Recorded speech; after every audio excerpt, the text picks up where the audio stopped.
So hi! Welcome and welcome back to my YouTube channel, and for today's tutorial guys, ituturo ko sa inyo kung paano nga ba magpalit ng font size sa ating Facebook Lite. But first, kindly subscribe to my channel and don't forget to hit the subscribe button and the bell to notify you for my new updates. And if you want to learn more, just keep on watching and let's start.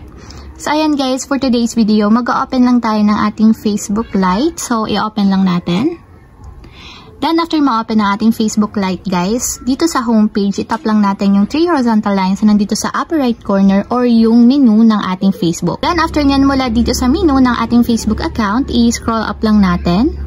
Then, after nyan, punta tayo dito sa settings and privacy, then itap. Then, pagka-tap, i-scroll up ulit natin. And then, tap nyo naman dito is yung settings. Then, automatic mapupunta tayo sa pinakang settings ng ating Facebook account. So, ang gagawin lang ulit natin is scroll up natin. Then, punta kayo dito sa section ng preferences. Then, mula dito sa preferences is hanapin nyo na dito yung font size. So, andito siya sa pinakang baba. So, tap natin yung font size. Then, automatic dito sa font size, meron kayong tatlong pamimilian ng size ng font ng inyong Facebook Lite. So, pwede siya sa large, medium, or small. So, for example, ililipat natin siya into large. So, tap lang natin yung large. And kung mapapansin nyo guys, napalitan na siya ng font. Naging large na siya. Katulad kanina is naka-medium lang.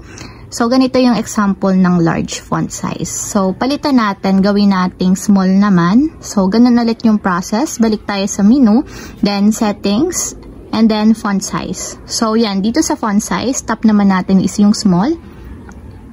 And automatic guys, naging small naman yung font size ng ating Facebook Lite.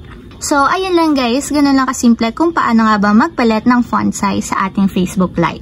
If you have a question, can you comment down below and don't forget to hit the subscribe button and the bell to notify you for my new updates. And thank you for watching! Living life, every day, late at night, not okay.